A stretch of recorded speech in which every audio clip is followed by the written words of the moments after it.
हाँ वो पहली साइड तो हो जा। बस ठीक है तो ना छोड़ो सर भाई लोग करना ही है नहीं कुछ नहीं कर स्टार्ट करो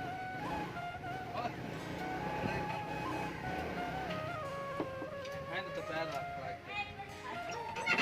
थोड़ा थोड़ा ना जब पूरा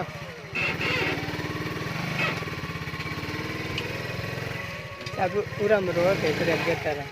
आई कौन स्टार्ट